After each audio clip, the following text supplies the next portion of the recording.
O número 666 é extremamente conhecido como o número da besta. Isso por causa de um trecho do livro do Apocalipse que diz que aquele que tem entendimento calcule o número da besta, pois é o número de um homem. Seu número é 666. Só que tem alguns manuscritos antigos da Bíblia que trazem outro número nesse mesmo lugar do texto. Em vez de dizerem 666, eles dizem 616. E por incrível que pareça, isso na verdade deixa as coisas mais simples em vez de deixar as coisas mais complexas. Isso porque a existência dessa variante é mais uma pista que serve para a gente desvendar quem é o homem por trás desse número da besta, né? E a maioria dos historiadores, inclusive, acredita que esse mistério já foi praticamente resolvido. Nesse vídeo, então, a gente vai analisar essa variante, entender essa coisa de ligar nomes a números, que acontecia muito na antiguidade, e apresentar também o principal suspeito a quem provavelmente o autor do Apocalipse fazia referência. Antes, eu queria só lembrar vocês que esse vídeo tem o apoio da Insider, que está na sua última semana de Black Friday, né? Na verdade, já passou a Black Friday oficialmente, né? Foi sexta-feira, mas eles vão estender por mais uma semana, então até dia 8 de dezembro, vocês ainda conseguem comprar com desconto camisas como a camiseta Tech, que não desbota, tem tecnologia anti-odor, é super confortável de verdade. Eu só uso Insider depois que eu comecei a usar. Então eu vou deixar o link da loja da Insider no primeiro comentário fixado e na descrição do vídeo. E vocês podem colocar lá o cupom ESTRANHA15, que vai garantir pelo menos 15% de desconto, mas somado aos descontos desse restinho de Black Friday, né, até dia 8 de dezembro, vocês conseguem acumular aí 40% de desconto em certas peças, beleza? Mas voltando para o vídeo então, vamos falar do 666 e do 616. E para começar essa história toda, a gente tem que primeiro observar essas variantes, né? O 666 e o 616. Essas duas formas, né, esses dois números, aparecem em diversos manuscritos antigos, né? O 666 aparece num papiro do terceiro século chamado P47, aparece também nos textos de Irineu de Lyon, no segundo século, aparece nos textos de Hipólito de Roma, no terceiro século, e em dois códices, né, dois volumes ali muito importantes para o estudo dos manuscritos antigos da Bíblia, que são o Codex Alexandrinus, do quarto século, e o Codex Sinaíticus, do quarto século também. Em todos esses textos aparece ali o 666. Mas em outros manuscritos a gente encontra o outro número, como eu disse, né? Então, um outro códice importante do quinto século, que é o Codex Ephraemi Rescriptus, traz o 616 em vez do 666, e também uma descoberta relativamente recente, né, de poucas décadas atrás, que é o papiro 115, também traz ali o 616. E esse papiro é datado por volta de 225 a 275, mais ou menos, ali meados do terceiro século. Então seria um papiro realmente muito antigo, um dos mais antigos manuscritos que a gente tem de textos do Novo Testamento. E nessa imagem, inclusive, vocês estão vendo exatamente o P115, que tem ali as letras Ki, iota e estigma, que formam o número 616. Daqui a pouco a gente vai falar, inclusive, sobre essa questão da relação entre números e letras. Mas antes disso, é importante dizer também que no passado, né, lá nos tempos de Irineu de Lyon mesmo, no segundo século depois de Cristo, então muito próximo ali dos primeiros documentos que a gente tem sobre o cristianismo nascente, a gente já encontra pessoas que conheciam as duas alternativas, né? O 666 e o 616. O próprio Irineu de Lyon mesmo é alguém que critica a versão 616, preferindo o 666, e tem alguns autores donatistas ali, que eram grupos de cristãos no norte da África, que interpretavam o número da besta a partir do 616, preferindo essa variante em vez do 666 que eles também conheciam. E falando em interpretação, como que cada um desses personagens interpretava inicialmente esse número, né? Vale a pena a gente dar uma observada nisso também. E a primeira coisa que a gente precisa falar sobre isso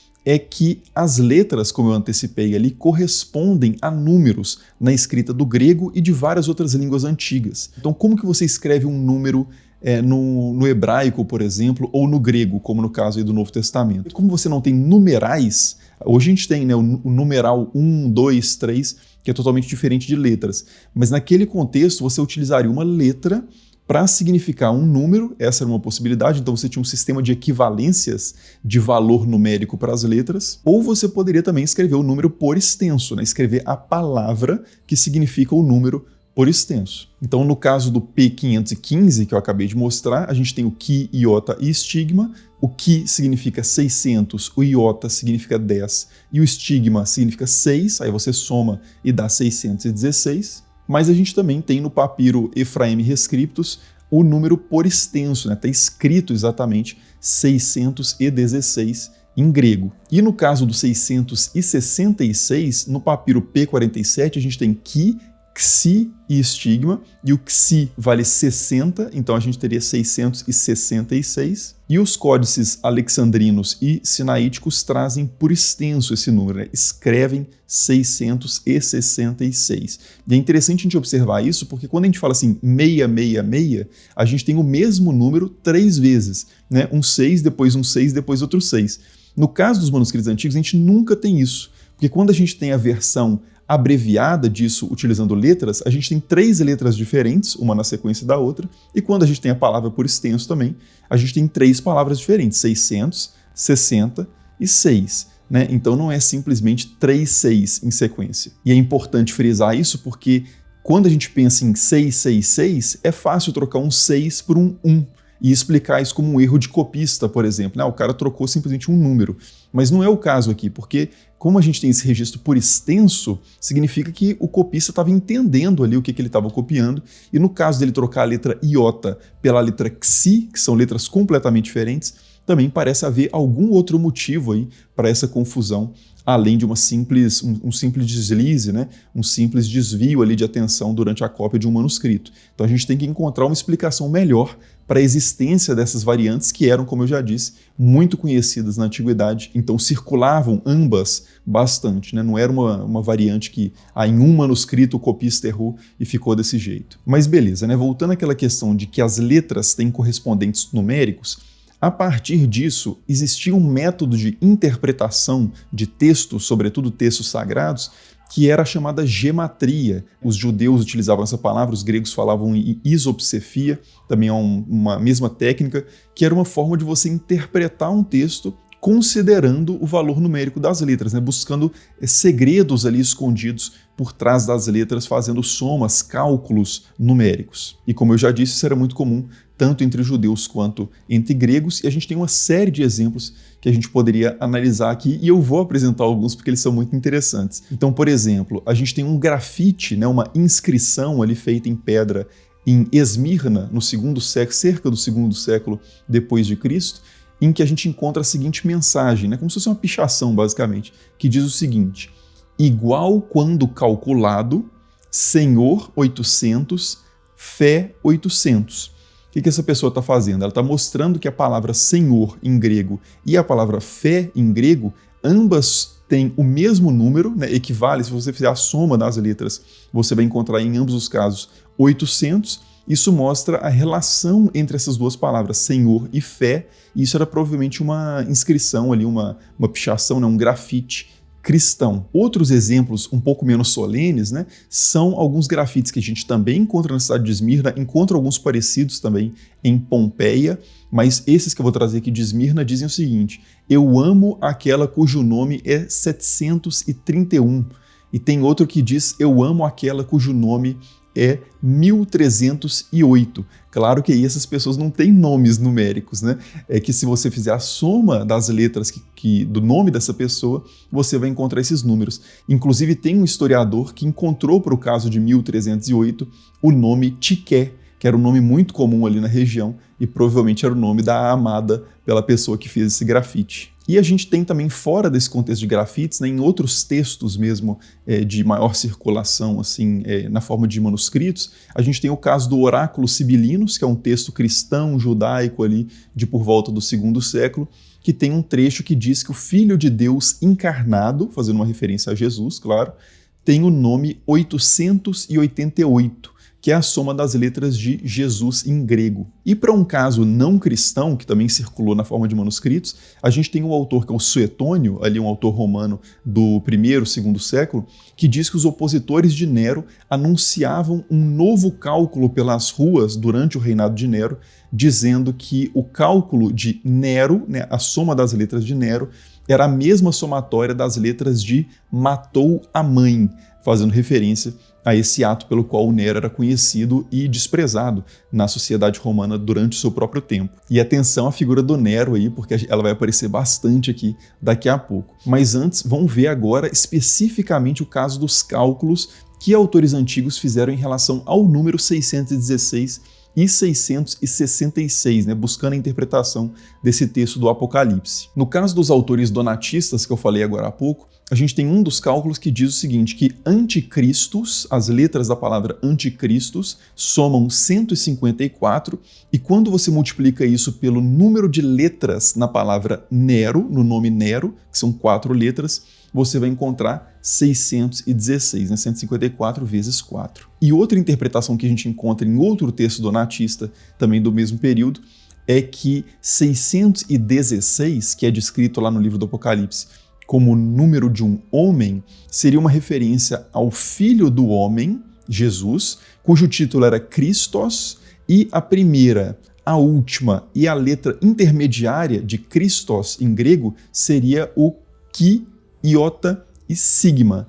Então, esse número, que na verdade são 3 letras, seria uma referência ao título Christos, implicando ali que o anticristo se apresentaria como Jesus, viria falsamente no lugar de Jesus. Então, o número do anticristo seria a aparência de Cristo. Só que tem um detalhe nessa interpretação que é que, na verdade, o 616, o último número / letra, na verdade não é o sigma, é o estigma, que é um sinal que é diferente do sigma e tem, inclusive, um valor numérico diferente. Mas assim, o que esses caras todos estavam fazendo, então, afinal de contas? Eles estavam fazendo, quando interpretavam esse número 666 ou 616, eles estavam fazendo o que foi pedido, o que era esperado ali pelo autor original do livro do Apocalipse, que era calculando. E tem um autor que eu acho que resume muito bem como que funcionava esse exercício, em 3 passos, que vale a pena citar aqui as palavras dele, um historiador que diz o seguinte, que primeiro, nesse exercício, os leitores devem discernir as características de uma pessoa a partir de um contexto mais amplo, depois elas devem pensar no nome de alguma pessoa que possa se encaixar nessas características e, finalmente, elas devem verificar se conseguem ligar esse nome ao número. Então, primeiro você tem um universo infinito de possibilidades, você restringe esse universo baseado no contexto, e aí dentro desse universo mais limitado você seleciona alguns nomes possíveis, e aí na terceira etapa você faz os cálculos para saber se a coisa bate ou não bate. Então as pessoas faziam muito isso no passado, e hoje também, baseado no conhecimento desse tipo de exercício antigo, os historiadores vêm fazendo esse cálculo também para chegar num suspeito principal, não para saber exatamente quem é o anticristo, mas para saber o que o autor desse texto tinha originalmente na cabeça, qual era a mensagem que ele pretendia passar, que referência histórica que ele tinha no seu contexto para escolher esse número 666 ou 616. E como que esses historiadores hoje fazem esse exercício, para buscar um candidato a partir de um certo contexto histórico? Bom, a primeira coisa que vai ser feita é considerar o contexto do autor do texto e dos primeiros leitores do texto. Pressupõe-se, historicamente, que um autor que escreve alguma coisa, ele escreve a partir do repertório que ele possui e para um público que tem um repertório suficiente para entender o que ele está dizendo. Então, ao delimitar o contexto dentro do qual a gente vai buscar esse nome, para saber quem que é o 666 ou o 616, a gente precisa levar em consideração o contexto do autor. Não adianta buscar, Napoleão, buscar o Papa Francisco, buscar um chip implantado nas pessoas, o Elon Musk, porque nada disso fazia parte do contexto do autor, nem dos leitores originais desse texto. Então, a gente, historicamente, pela metodologia histórica, a gente tem que buscar dentro do contexto do autor o que ele estava querendo dizer. E dentro desse contexto do autor, o que era muito importante era que ele estava dentro de um contexto do Império Romano e provavelmente era a um imperador romano que ele estava se referindo. Isso por uma série de dicas que aparecem ali ao longo do livro do Apocalipse. Então, primeiro, o livro do Apocalipse ele utiliza várias referências que ele encontra no livro de Daniel para comunicar as suas mensagens a partir dessas referências que já eram compartilhadas ali por outras pessoas que conheciam também esse livro, que é o livro de Daniel. E no livro de Daniel, as bestas que aparecem, 4 bestas, elas fazem referência explícita a reinos. Então é de se imaginar também que a besta, no caso do Apocalipse, faça referência a reino ou a um rei, ou ao rei significando o reino, ou vice-versa, o reino significando o rei. Mas assim, a gente está nesse universo de um poder político. Outra dica é que a besta do Apocalipse ela tem diademas sobre a cabeça, né? O diadema ele é basicamente uma coroa, é um significado também de autoridade política. Mais uma dica é que tem nomes de blasfêmia sobre as cabeças da besta, né? Nomes de blasfêmia. O que poderiam ser esses nomes de blasfêmia, pensando nesse caso do cenário do império, do imperador? Poderiam ser os títulos dados aos imperadores que eram blasfemos na visão de judeus e cristãos ali do período, né? Porque os imperadores romanos, nesse período, eram chamados de divinos, de filhos de Deus. Então tudo isso seriam nomes de blasfêmia. Também o texto do Apocalipse diz explicitamente que a besta tem autoridade sobre diversos povos, uma referência também ao Império Romano que era gigantesco, né? Dominava todo o mundo conhecido na época, basicamente, né? O mundo que o autor do texto conhecia. O texto do Apocalipse também faz referência a uma guerra contra os santos lançada por essa besta, então também isso provavelmente é uma referência à perseguição que o Império Romano fazia, né? Os certos imperadores, pelo menos ali, faziam contra o cristianismo nascente. Também há uma referência ali no livro do Apocalipse à besta controlar o comércio, e as cabeças da besta são explicitamente associadas a 7 montes, que é uma referência muito clara à cidade de Roma, que era estabelecida sobre 7 montes, os famosos 7 montes de Roma. E mais ainda, outro detalhe é que a besta exige culto público, adoração. Isso também era uma característica dos imperadores romanos, né? Que eram divinizados, muitos deles ainda em vida, e exigiam a participação das pessoas que viviam ali nos territórios romanos nos cultos imperiais. Então, assim, a gente não precisa comprar necessariamente todas essas pistas, mas, assim, há um argumento por acúmulo de vários elementos no Apocalipse que apontam realmente, recorrentemente, para a referência do autor do Apocalipse ser Roma e o Império Romano e o Imperador Romano. E dentro desse contexto, a gente ainda pode buscar algo mais específico ainda, que seria qual imperador especificamente é a referência ali, se é que há algum, né? E há pistas importantes nesse sentido também, porque há uma referência à besta sendo ferida de morte, mas sobrevivendo, que tem a ver com Nero, como a gente vai ver daqui a pouco, e também tem uma referência à besta botar fogo em Roma, também outra possível referência ao Nero. Mas aí vem a pergunta decisiva, né? Feito então essa delimitação contextual, a gente tem um nome possível, um candidato razoável, que é o Nero, e agora a gente chega naquela terceira etapa do método de decifração, que é ver se o nome Nero bate ou não bate com o número oferecido, o 666 ou o 616. E aí, esse é o momento mais importante aqui, né? O número bate ou não bate? E a resposta é bate se a gente faz o seguinte processo. Se a gente pega Nero César em latim e converte para o hebraico e faz a somatória das letras a partir do hebraico, a gente vai ter 2 letras Num, que vale 50, 2 letras Resh, que vale 200, uma letra Vav, que vale 6, uma letra Kof, que vale 100, e uma letra Samek, que vale 60. Se a gente soma tudo isso, a gente encontra o 666. E como esse é um vídeo especificamente, na verdade, né, originalmente, tá no início do vídeo pelo menos era, sobre a variante 616, a gente vai ter que falar dela aqui também, né?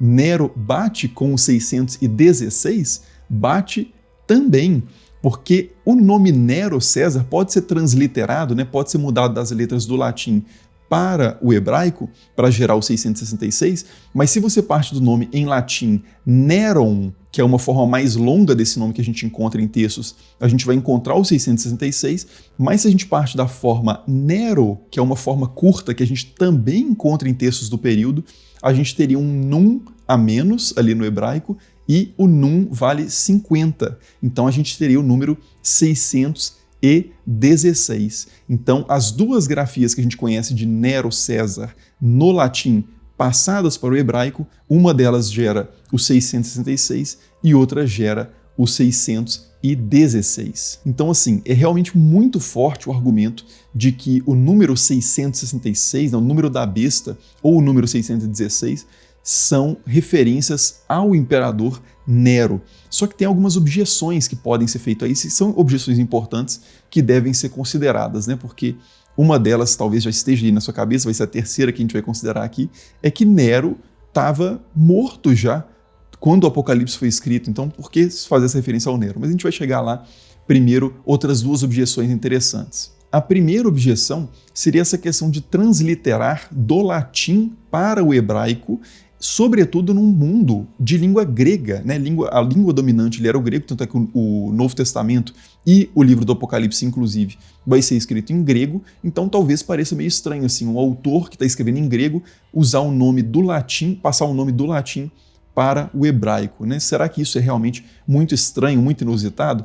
E a resposta é não, né? A gente tem precedentes para isso acontecendo em contextos idênticos, locais de judeus vivendo em um contexto de língua grega dominante, transliterando nomes do latim para o hebraico. Um exemplo que a gente poderia citar aqui é uma sinagoga em Sardes, na Ásia Menor, onde a gente encontra o nome Severus, um nome latino, transliterado para o hebraico, e essa região de Sardes, na Ásia Menor, tinha como língua dominante o grego. Então, esse tipo de transliteração do latim para o hebraico não seria inusitado, né? Seria possível, sim, que um intérprete antigo do livro do Apocalipse chegasse no resultado dessa charada.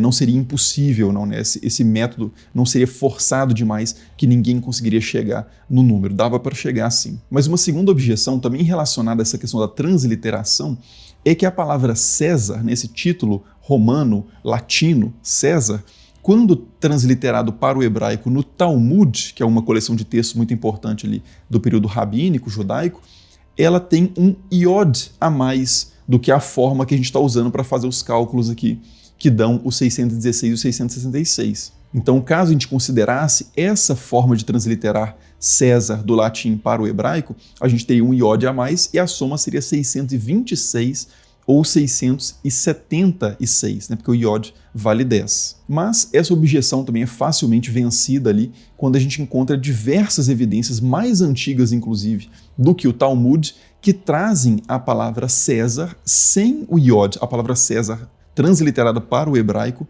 sem o iod. Então, nos manuscritos do Mar Morto, por exemplo, a gente encontra a palavra César sem esse iod. Numa sinagoga em Dura Europos, a gente também encontra essa palavra César sem o iod. E tem até uma nota promissória que foi encontrada no deserto da Judeia, que traz exatamente a forma de Nero César no hebraico, que resultaria em 666, né? Então, sem esse iod adicional e com o num lá presente no final do nome Nero. Então, a gente tem vários documentos mesmo contemporâneos, mais próximos ao livro do Apocalipse do que o Talmud, que trazem a versão Nero César em hebraico, que permite o cálculo que gera os 666 ou 616. E aí, finalmente, a gente chega na terceira objeção, que é aquela questão de Nero já estar morto no período em que o Apocalipse é escrito, né? E, de fato, Nero governa, né, reina ali até a sua morte em 68 depois de Cristo, e o Apocalipse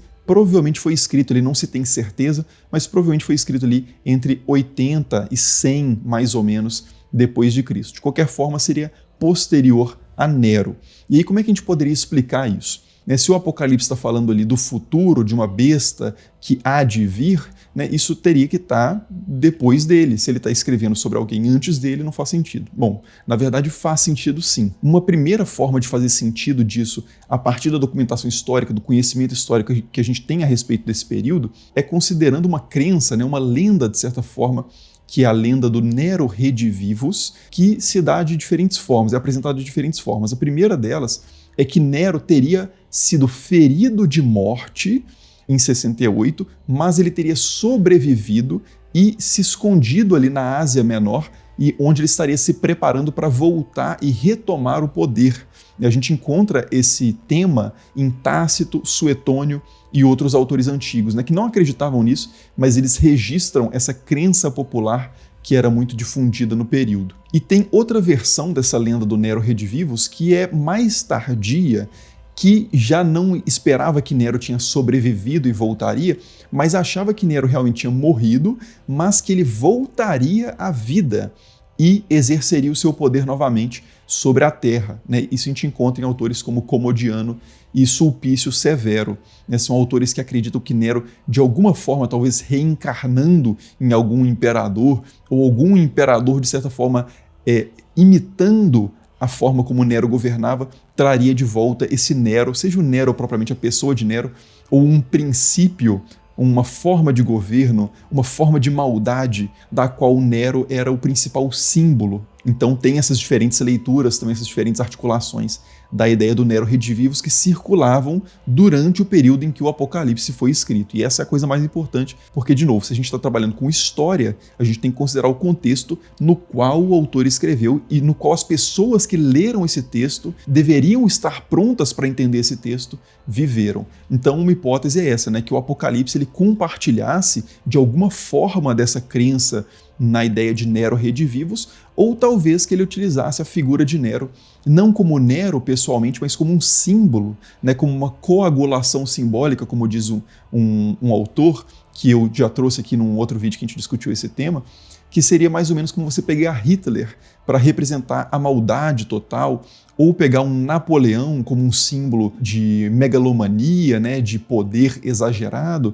Então você tem essas figuras, essas pessoas que realmente existiram historicamente e que passam a ser símbolos de algo maior do que elas, né? Então talvez o autor do Apocalipse estivesse querendo evocar a ideia de Nero, ou mesmo a pessoa de Nero, mas talvez a ideia de Nero, o que Nero significou para os cristãos enquanto viveu, para fazer uma referência de que isso aconteceria novamente no futuro, seja de uma forma pontual, com uma pessoa que voltaria reencarnando o espírito de Nero, ou de uma forma contínua, né, que no futuro, em diferentes momentos, diferentes pessoas cumpririam o papel de Nero na história, por assim dizer. Então não seria Nero exatamente, mas Nero como um símbolo. Seja como for, o fato é que o consenso geral entre os historiadores hoje, realmente o consenso amplo entre os historiadores, é que o 666 é uma referência a Nero e o 616 também é uma referência a Nero. Por isso esses manuscritos variantes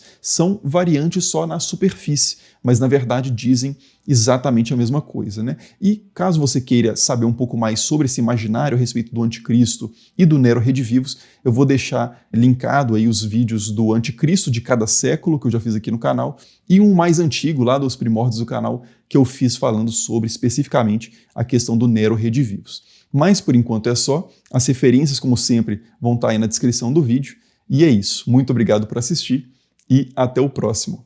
Falou!